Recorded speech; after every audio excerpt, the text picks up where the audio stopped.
Okay. So, hi everyone. Today we have a very special episode on the Two Nurses, One Farm podcast.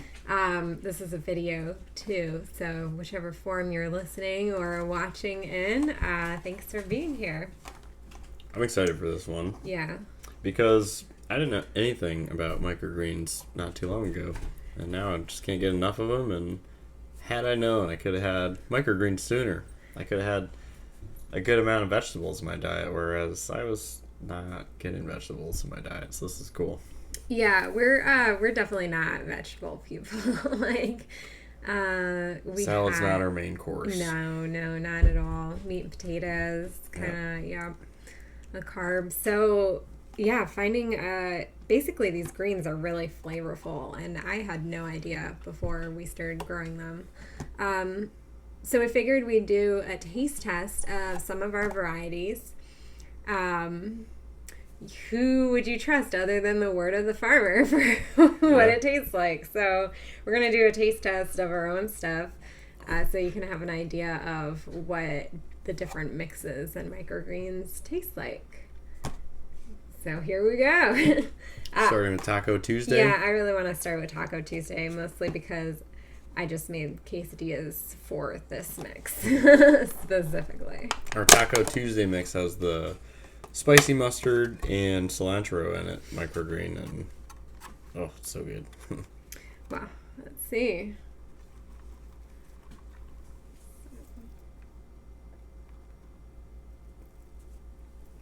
So when you're eating microgreens on their own, especially the spicy ones, a little goes a long way. Yeah, it certainly does. This is probably too much. Yep.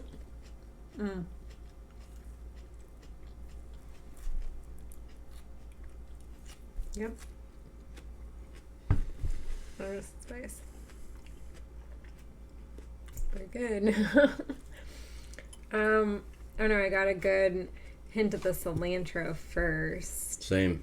And then the wasabi mustard definitely as like a spicy aftertaste. Well, yeah, with the mustards in general, the flavor really comes on with the aftertaste. I still taste but the cilantro hits you early and sticks with you. Yeah. That's good.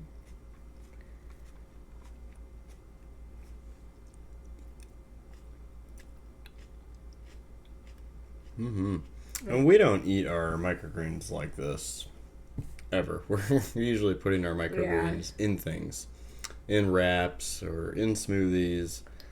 Yeah, we typically do about a cup of radishes each in the morning in a smoothie. Yep.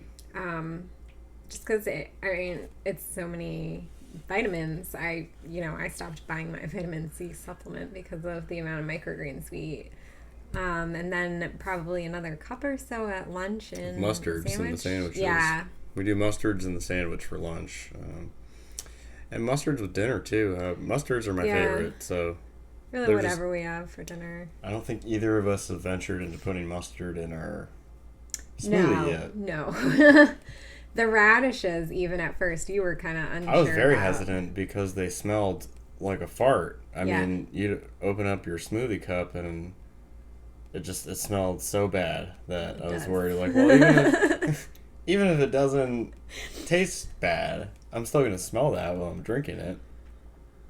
But I had one, and it had none of that flavor in the smell. Or it didn't have that flavor of the smell in it. And then within, I don't know, the third smoothie I made, I didn't notice the smell anymore. It was really odd. Oh, I love radishes in my smoothies. It's the best. Okay, really I'm not going to have more of those because we've got all of these to taste. Yeah. And I'm definitely putting this on my quesadilla for dinner. That's the beauty of microgreens. Like, a little does go a long way. Yeah. So the cilantro, I don't know, compared to regular cilantro, I'd say it's a little more... Emma, go lay down. We're doing a video here. I think it's more flavorful than full-grown cilantro. I mean, we had it when it was like When it first sprouted, it was pretty magical. Yeah, even more flavorful. But now it has that first full leaf, and it's a little bit closer to full-grown, mature cilantro. It didn't have those Or it doesn't. It didn't carry over that real cool feeling or flavor it had at first. Yeah, at first it definitely had like a lime flavor with the baby greens. That was like sprout cilantro. But the microgreen cilantro, it's cilantro. Like, do I say it wrong? I don't know. So, cilantro. Yeah, it's really flavorful. I'm going to have to try to do like a cilantro pesto or something. We have basil coming. Oh, yeah. I can't wait for that. Okay, so Taco Tuesday mix. I mean, maybe we're biased. I don't know. If you add It's that to delicious. any dinner or lunch dish, it's going to add delicious. to it and add a ton of nutrition. Yeah. What do you want to do next? Do you want to talk about your fire and rain mix? Yeah, let's Since do that's that another one. new one. Mm-hmm. Why don't you try it? So the fire and rain mix. I wanted to do a James Taylor mix. Or why not? I mean, we have Berkshire in our name. I feel like we should be celebrating local legends and artists and celebrities and cool people. For those of you who don't know, James Taylor is this famous rock star. Yeah. Yeah. And so for those of you who aren't giant fans of soft rock. So for those of you like me who have the taste of a 40-year-old man in music, 40, that's nice. The Fire and Rain mix is named after the song Fire and Rain, Suzanne's song. Basically because the Rambo radish is in it, and that's got a fiery, spicy taste. And then it's got cooling or rain peas and violets, the pretty blue violets. The white violets are just too much. They have the vasculature or the veins that are the violet color. Ah, it's so cool. Yeah, so I got really into learning about local, like, edible forageable plants. Forageable, is that a thing? And edible flowers. I have a lot of edible flowers that are starting to grow right now that I'm really excited to start using in mixes as they start blooming. But these, I have a patch that I keep clean and harvest, and I dry a lot to make tea with. I've been having a lot of violet tea. It's really good for achy muscles. It's been used for coughs and congestion. Violets have been used in Native American medicine to treat cancer, and they've been used for issues with the immune system and overactive immune system. So it had an interesting flavor too. It was almost flavorless, but it didn't taste like nothing at the same time. It was really difficult to put your finger on, but it was good. Yeah, it tastes like a floral salad leaf. Like it's like a leafy texture, but it's got that hint of floral and like a hint of like bee pollen or like pollen you taste in raw honey. Well, that's interesting. That's really good. The radishes and peas keep duking it out in my mouth for flavor supremacy. It's the fire and rain. And obviously I was talking about the benefits of violets. If you're doing anything medicinal with plants, talk to your doctor, all that bullshit. You don't have to say it if you're going to say all that bullshit after, probably. I have to say it. You've been warned, yeah. You've been warned. Do you want more of this? No, I'm going to keep going on the different flavors. We have so many to try. So, yeah. Definitely taste a lot of the radish in this, but the peas definitely cooled down. I thought it was Rambo. 50-50. It kept going back and forth. And the violet, I mean, it's just so pretty. Yeah, I didn't really taste it, but it adds a really nice texture. And it's got a good amount of vitamin C in it. It's hard to find the actual nutritional values of a lot of different like microgreens and edible flowers because I'm not go lay down. The research just hasn't been done. Right. Which is ridiculous, I think. There's so many benefits to plants and flowers, but I don't know. It's just not out there. So You'll have to use our anecdotal evidence. yeah, I know it has vitamin C in it. I don't know how much.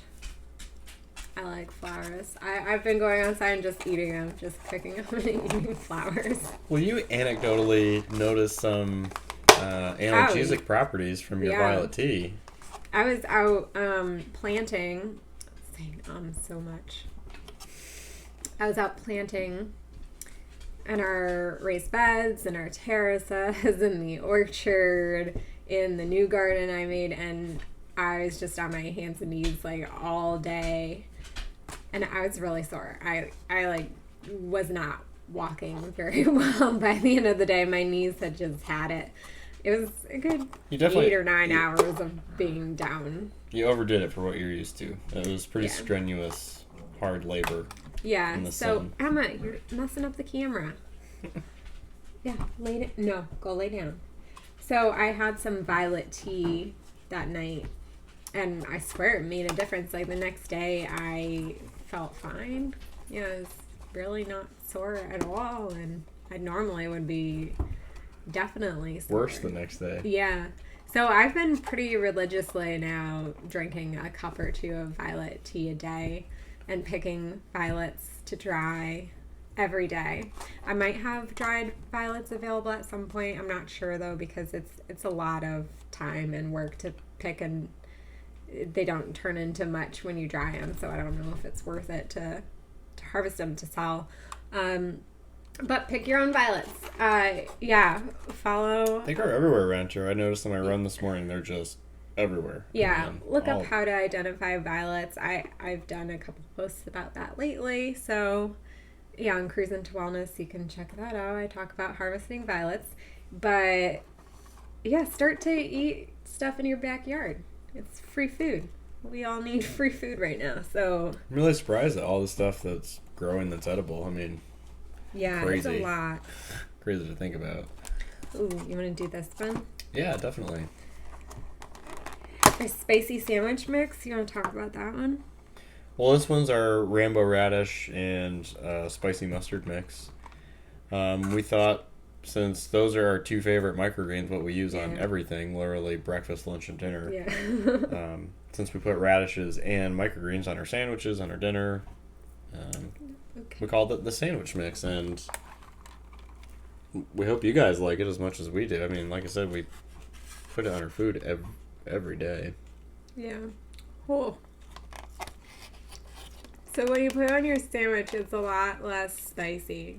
Like, yeah, you don't really even it's like a hint of spice, but it's not like. I notice the texture more than anything with the microgreens. Yeah, the texture is nice. But when you just like eat this, it's pretty freaking spicy. It's good. I taste the radish a lot, and that with like the extra spiciness from I get like mustard. The radish flavor with a little of the mustard burn, kind of. Yeah. Yeah. Exactly. It's really good. I wish those radishes had that burn on their own. Like they're spicy without burn. Yeah, we're out of radishes this week, so I might end up using this in our smoothies. We go through an absurd amount of radish microgreens. Like, it's a quart we just went through in the past 3 days. I think. I don't know what size those containers are. They're big. It's a big container. It was a full tray, yeah. It's a whole tray in a couple days. So that was probably 8 ounces with that tray. That was a pretty good tray. It's good, but yeah, I mean, we eat a lot of microgreens because we grow them, obviously, and we're eating our leftovers and saving on groceries and stuff. But a little bit goes a long way. I think for the average person, like six containers of microgreens a week is good. That's what we do in our club. Yeah, that would be for what like I a would family use. of 2 to 4. Yeah. Because I think if we weren't microgreen farmers, I wouldn't use them as much as we do. But I encourage everyone to. It's like putting edible vitamins on your food. If vitamins were actually good, be good for you. I mean, it's really it's a good bang for your buck vegetable because you're getting so many vitamins and such a high nutritional value from it. I mean, it's anywhere from 9 to 40 times the amount of nutritional value in the microgreen as in the full plant. Like, so let's do a comparison, okay? Picture a radish. You know what a radish looks like, right? Okay. And now this has more nutrients than that full-grown radish. It's just wild. Yeah. It's just, it should be a part of everybody's diet. It's like, you don't need, okay, I can't say medical advice stuff, but like, I have stopped taking multivitamins eating so many microgreens because we're eating it. Like, I mean, there's just so many nutrients in this. If you add, you don't need a lot of it. But this is the brown mustard. Oh, I love the brown mustard. So we don't always separate these. Like, we usually have a spicy mustard mix because they are pretty similar. But in our club, we like to mix it up a bit and separate some varieties. My goodness. It's very spicy. Yeah, one got me in the back of the throat. But today, to try them, we're doing them in separate. Oh. And it's so good. It's just so delicious. It's like eating a hot pepper. Hurts a little bit. But when you put it on your food, you just don't get that burn. I love You can put as much as you want. Yeah. Oh, I love the flavor of the brown mustard because it tastes like spicy brown mustard except green and crunchy. Yeah, the texture is not what I was expecting of microgreens. How crunchy they are. It's like iceberg lettuce, but good for you. I mean, iceberg's not bad, but these are just so packed full of good stuff. So good. Did we do the rainbow on its own? No, we didn't yet. All right. We've had a lot with rainbow in it because we love it. Yeah, rainbow radish. Actually, I think it's listed as radish Rambo. I think Rambo radish sounds better. I don't know if we're butchering the name or not. But this has been one of our favorite radishes we've grown so far. It has these beautiful ultraviolet, sometimes iridescent colors to it that are just unreal. I mean, these are the prettiest microgreens that I think we grow. Yeah. That one They're not the strongest radish. But they're good. They're like a good... They're spicy. They're definitely above average, spicy. but won't knock your socks off spicy radish. Yeah. I mean, the Triton radish we had was definitely a little more mild. This is more spicy, but it's like a radish flavor, just like a radish lettuce. So. Once again, really crunchy. Yeah. I like the leaves are so big on these ones. It's pretty. You can just have one. Be a nice garnish, if we can ever eat in restaurants again. Yeah, like you have a perfectly green one side, and then it's just UV purple the other side, and they shine, shimmer. It was like juicy. It had a lot of water in the stem. It's tough to overwater radish, I've found. I mean, you can. We have overwatered radish. Let's go. Garden variety mix. This one's not my favorite. It's not my favorite either, but it's a crowd favorite, I think. Yeah, everybody loves this one. I mean, it's got a lot of ingredients to it as far as our mixes go. So this is so it's changed a little bit week to week depending on what seeds we have available. But this week has kohlrabi, rapini, peas, and sunflowers. I think people really like it because it's a mild salad mix, and people love our sunflowers. We don't love our sunflowers. No. We're not huge sunflower fans. They're so cute. They're annoying to grow. Yeah. they were very exciting to grow at first. I was like, oh my god, these are so cool. Yeah. And they were really nutty, and I liked it, but then they wore on me. And then I don't know. I still like them occasionally. I like them in here and there. In like the sunflower butter smoothies I make, because they obviously go perfect in that. So these are a complete food. Yeah. So I should eat more. At least throw them in my smoothie like you do. Yeah, with the protein that you want to get, definitely. And sunflowers, I think it's like 9 grams of protein in a cup or something. It's a decent amount, yeah. Don't quote me. I don't have information in front of me, but I'm forgetful. High protein veggie. Yeah.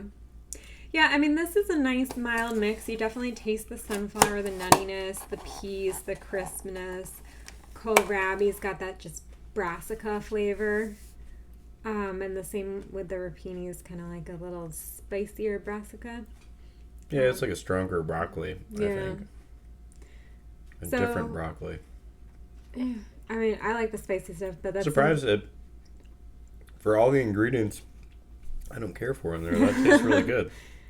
Yeah, it's a nice They balance salad. each other out really well. Yeah, that's what it tastes like. There's just so many flavors and textures. That's what's nice, the different textures, I think. I mean, you could definitely, for us, we'd just have the whole thing as a salad, but you could definitely throw like a 1/4 cup on top of your salad, and you wouldn't need a dressing. Like, there's just so much flavor in it that, yeah, you don't These are great need a ways dressing. to supercharge a salad, throwing one of these pints in there for a family. I mean, yeah, it just jacks up the benefits of your salad if you do that. it's like when you go to a restaurant and you see like superfood salad. Well, yeah, that's this. If you go to a This restaurant, is superfood salad for bring real. this with you to put in their salad. Bring your own microgreens. Let us know if you know of any restaurants with good salads around here. Oh, that's true. I really, I want healthier. Thrive's good. I like them. Because I wouldn't know. I don't like salads. You wouldn't know. That's right. Yeah, we gotta try some more restaurants. More gluten-free. Okay. So we did the radish. Let's do the spicy mustard mix. Okay. So that's got brown, wasabi, and spicy oriental mustard. So we don't know how we feel about the name spicy oriental mustard. It feels a little racist to us for some reason. But that is the name, so we're keeping the name on it. It's the variety name. Yeah. but if you have suggestions. So the spicy oriental mustard has more of a like a hot sauce flavor. Yeah. The wasabi just tastes identical to wasabi. You know, what you get in your sushi. That's what the wasabi tastes like. And the brown, Melinda thinks it tastes just like dark brown mustard, and I think it tastes different. I don't know what it tastes like, but it's got a little bit of sweetness to it that the others don't. The brown almost has like a real brief hint of honey to it. No, it's good. It's just all the mustard flavors combined, really. It's got the mix is real spicy, the afterburn, the hint of sweet, and you get a little hint of everything. Yeah. Yeah. Oh my goodness. Yeah, that's good.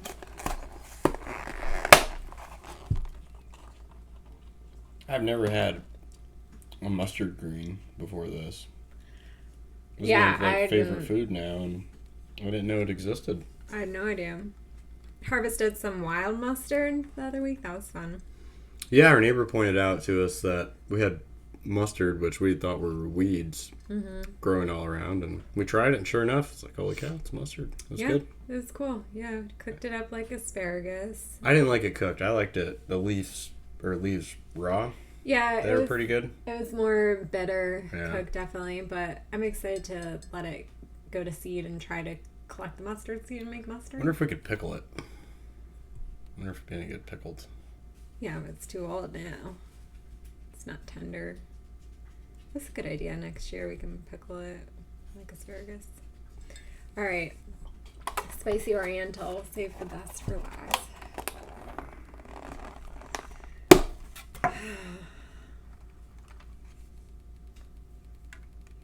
This one I think is the mildest. Yeah, definitely. Of the mustards. Don't get me wrong, it's still spicy. Yeah, don't take a handful. We were going to do a wasabi challenge so you could eat the most mustards. I'm glad it doesn't appear we're doing that. That's why I was saving wasabi mustard for last. Oh, shoot. That's why I was eating less the whole time. I've been preparing. Yeah, it's spicy. It's spicy. A little sweet, though.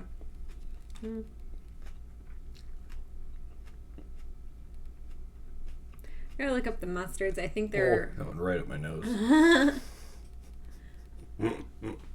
Well, let's get to the wasabi challenge then. So let's just take a taste of the wasabi first. So this is the hot wasabi mustard.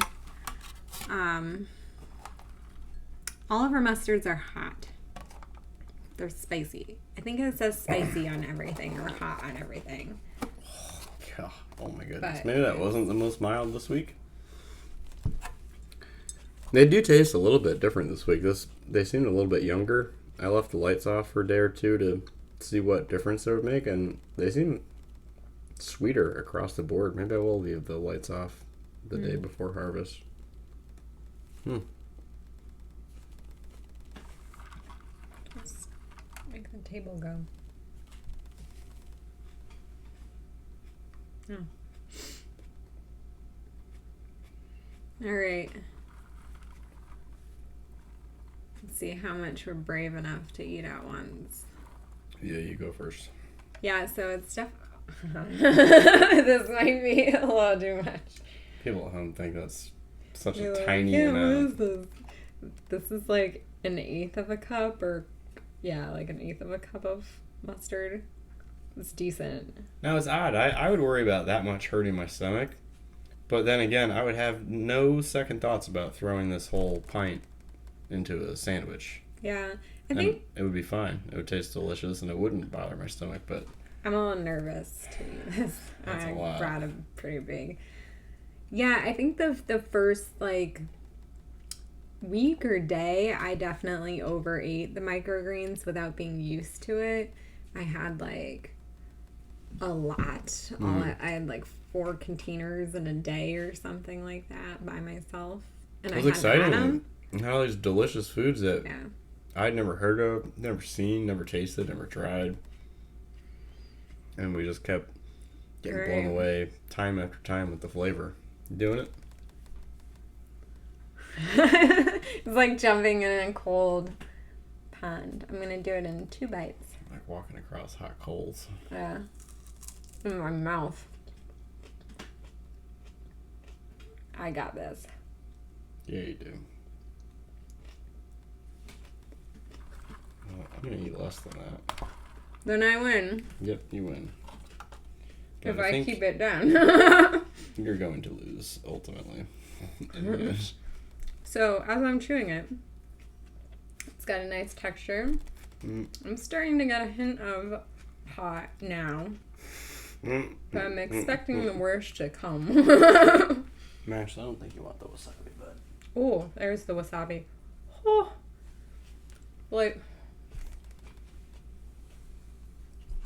Alright, I swallowed it. Now it's gonna come. That's what she That's what she said. No. Not bad. I'm fine. I mean, the wasabi was actually the most mild this week. Yeah. Alright, you win. Good for you, Melinda. That was a lot, though. Yeah, it gives you, the burn you get from when you eat, wasabi paste from a sushi restaurant or something.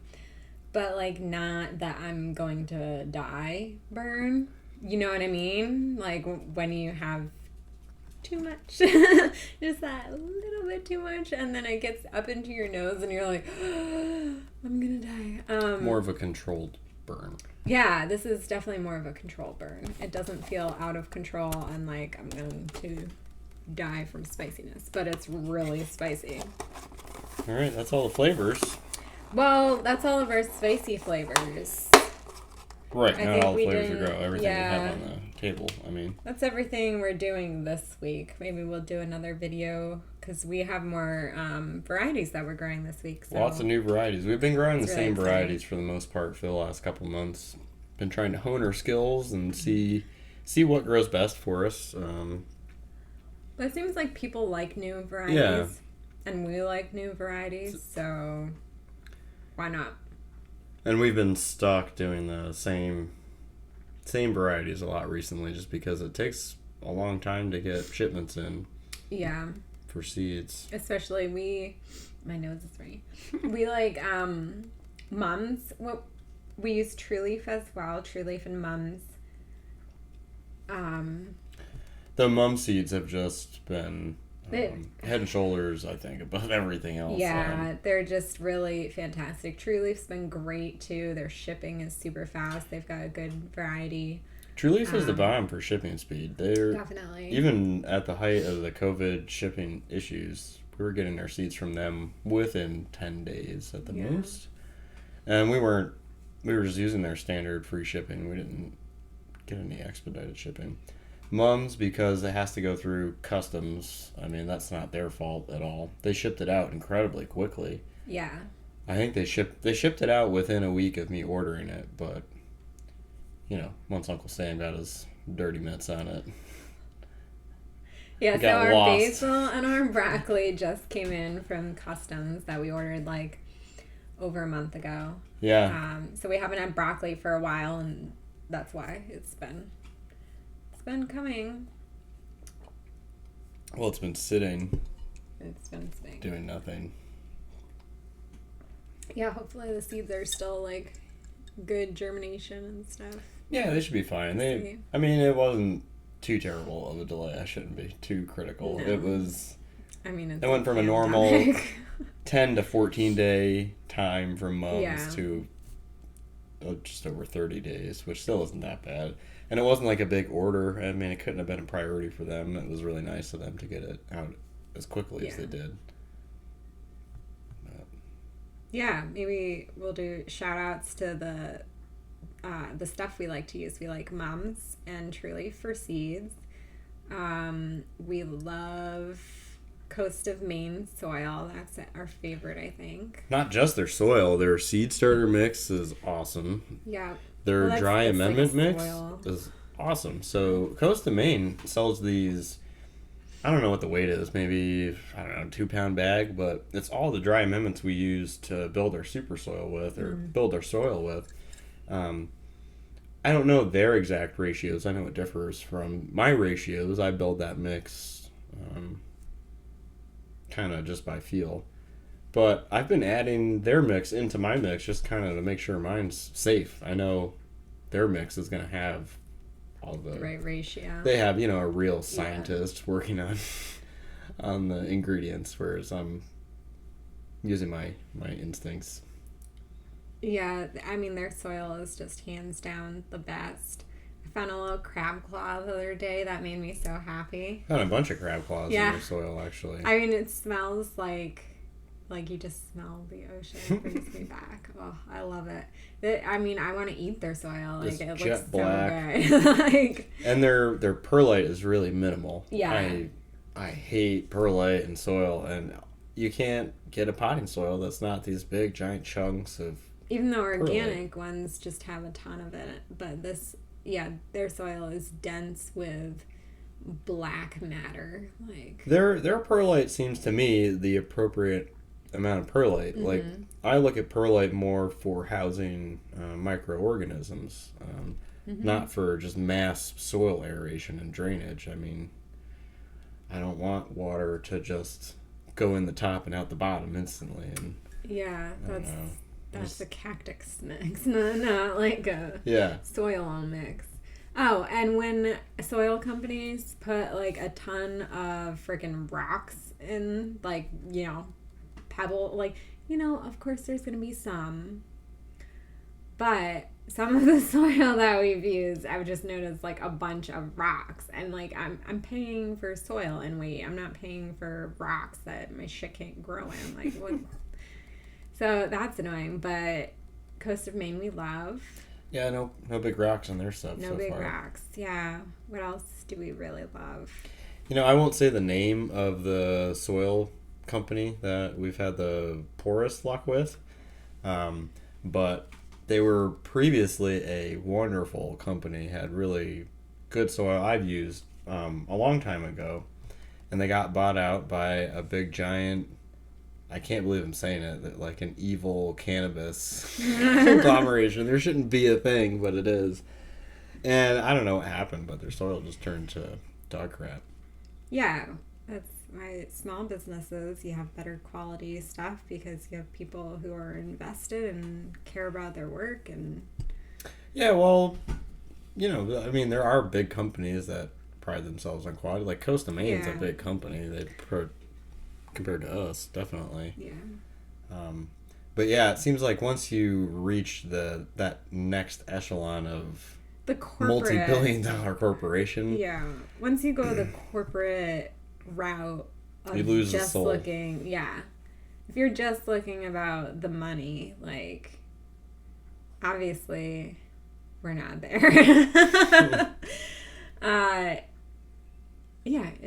That just makes you evil. I don't care. Whatever. I do want to try some of the Soil King soil. He has 2 mixes: the baby roots for seedlings, and what is it? Giant roots, I think. That's cute. I think that's what it's called. I've been really checking out his stuff on Instagram, Soil King, and it looks like he puts his soul into his soil. So he's a big national company now, but Berkshire Hydro just started carrying their stuff. So oh, cool. I'm going to pick up a bag or 2 and do some testing. Awesome. Yeah, we definitely are working on building our soil. I mean, when we say we're building our soil right now, we mean it in a couple different ways. So we're literally building soil into gardens as we go. So we have an orchard, and half of it we are building on this summer. So we're not using it, we're just building it with brown mulching leaves and hay and microgreens and like green matter. Yeah, we've been soil. Using our root masses and trays after we harvest to build our garden outside. Whereas previously it was lawn. We've been slowly adding tray after tray after tray onto our lawn. And it already looks great. Like the soil underneath is just full of worms, and it looks good. And because we grow so many peas and sunflowers and other nitrogen fixing, basically cover crops. Yeah, there's cover crops now that we didn't have to plant. Going to be killer soil. Yeah. So we are going to transition though to putting our used root masses and trays into a composter so we can begin to reuse it. We're almost where we wanted that garden to be size-wise with what we're doing. So, we're going to have the worm bins soon. That will be using more for still vegetables, and then the compost bin. But that's building the soil too. We're building the worm castings, which eventually is just soil we use. Yeah, we have some new projects coming up quickly here, probably within 30 days. One, we'll be building what we had thought we were going to be building a composting setup with pallets, which Henry was nice enough to let us take from his farm. We were going to do your traditional rotating hot compost setup where you have 3 bays made out of pallets, and one is your building pile, so you're adding your compost, adding your leaves, your brown material, and your green material, and continuously turning it. You have your one pile that's full, but you're still turning it, and then you have your finished pile. But I think we decided recently those same bins and bays setup would be more useful for breaking down our used soil mats, so we can start reusing soil more quickly. instead of keep buying soil. Getting the soil hot, compost that quick, and then do a quicker turnaround with that. But yeah, we're gonna have just a bunch of compost setups outside eventually as time goes on. Maybe it's worth mentioning right now our compost is inside still. We built it in the winter for the worms, so everything is inside. But it's time for them to go outside and be outside for the summer and expand and hopefully overwinterize them outside and just keep growing that population. Well, I think we're fortunate enough, since we're in the worm business and we have some good restaurant contacts, we'll be able to keep feeding it all winter long. A lot of homeowners are going to have trouble keeping their worms alive in our climate simply because you can't feed them as often as we can feed them.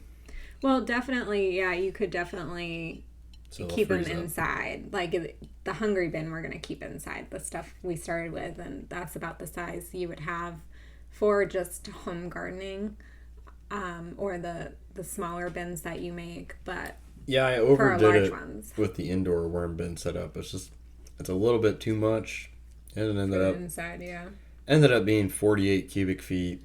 And if I moved it outside, I can double it by going up. Right now, it's just a horizontal migrating worm bin, but I did build it so it can be a vertical migrating worm bin too. And I don't have the space downstairs to do it, and it's just taking up too much space now. So we're gonna move it all outside. Yeah, they need to go outside. It's time, because we want to split up that soil too. So when we first started, we used a lot of cocoa for the bedding material. Yeah, we used too much bedding material. Yeah. That was our biggest early on mistake. Was we filled up our bins. I thought I was following the instructions, especially with the hungry bin. They instruct you to fill it up like 80% with just bedding, which is terrible advice. But what we should have done is put down 2 to 4 inches of bedding material, and then just added food, and then cover that with soil. Whereas what we did was we kept kind of mixing it into too much cocoa. So it's been harder to harvest the castings. It seems still predominantly cocoa, even though we've put at least 1,000 pounds of compost through that. And they eat so much. Like those big trash cans full of compost from the spot, which we love. Thank you for your compost. The worms love it. Go get juice and help compost. Okay. Oh, shit. They eat all that. Like today when we fed it, there was barely anything from... I couldn't find any compost from last time. And so I filled it 2 weeks ago with... They're the... I don't know what size. The 20-gallon... It's 25. 25-gallon trash bins. It's Looks big. Like it's big. It was at least 100 pounds this week. And there wasn't a trace of it from 2 weeks ago. I mean, it's unreal how fast they can churn through food waste. So it's going to be definitely better when we have the bigger footprint outside, so we can put that bedding material that's somehow bedding, even though they've been eating hundreds of pounds. They're really efficient little animals. So the first week we composted with a spot, I think I had said, we can take a 5-gallon bucket from you guys a week. And but that's really about it. But maybe we didn't say 5-gallon bucket. Maybe we said like 5 to 10 pounds. We showed up the first week and it was like 40 pounds of compost. And I was like, I don't know about this. We might have to build our outdoor composter sooner than I thought. And we put it in there and it was gone immediately. It's just like, and poof. I keep expecting to find all this built up food in our composter, and there's nothing. I mean, so I'm excited to hopefully find some more restaurants. I thought the spot would be enough to make as much compost as we could use, but we definitely need more vegetable compost. So if you are a restaurant, or if you know of a restaurant that has, so what we take is fruit and vegetable waste scraps from the kitchen, no citrus, and no onions, no meat, no fat, like no grease, no dairy, just really fruits and vegetables scraps, except for no citrus, please. Hopefully, soon we'll have and so much area for compost that we can take the other stuff to help people compost more. But this time, since it's all going into the worms, we just have to take what they can eat. But yeah, we're really want to work with some more restaurants, and we're happy to help people compost and to help promote compost, because everybody should do it. We cut down our food waste significantly. I don't consider it waste when it's going to the worms, because it's building soil. I mean, from one place, we're taking 100 pounds of food waste out of the landfill. I mean, that wouldn't be a lot. Even though it was one trash can, one trash bag would not have held that amount of food waste. That was 5 trash bags, and I mean, food doesn't break down great when it's inside a plastic bag. So, and it's vaporized right when it's put in the worm bin. It's so incredible. I hope more people can do it on a smaller scale. You know, do what we were doing, just with a Hungry Bin style setup. Or it's really easy to get started with on a small scale. You really just need a box with a lid for worms. One guy, I really can't remember his name, something like Michigan Farmer on YouTube. He had the simplest worm bin setup. It was just a Rubbermaid tote with, I think, maybe a divider in it, and that was it. Oh, yeah, I remember that. I think he had just another Rubbermaid tote that he'd kind of move his worms from one side to the other when he'd feed it. And the castings he produced were incredible. And there was nothing special. It was a Rubbermaid tote with a couple of air holes drilled in the lid. And he'd put his food waste from the week right in it, cover it with the compost from last week, and that was it. Yeah. And that completely stays out of his trash. And I don't know if you guys have bears like us around here. The more food we can keep out of the trash, the better. Definitely. And raccoons, and Yeah, so soon for our compost program, brain fart. For our compost program, you can just message me, email me, whatever. Let me know what day of the week you want to drop off, and then drop off a bucket or a trash can of your fruit and vegetable scraps, no citrus please, every week or every 2 weeks, whatever works for you. Just let me know. If you drop off the bucket, just like leave it here, and you have another one to compost with back at your restaurant, we'll empty that and clean it for you. It'll probably be just as clean as when you bought it after it leaves here. I recommend getting the 2 buckets. So when you want to drop off your compost, let me know too if you want any microgreens, and I can have them ready for you in a cooler outside. You can pick them up at the same time. That's available to you if you want. So eat the greens, feed the worms, be healthy, be safe, be happy. Everybody do your own thing. Yeah, eat some microgreens. They will boost your immune system. They're just so healthy. I'm not a doctor, but I can tell you 100% they will boost your immune system. Yeah, it's good stuff. All right. Bye for now.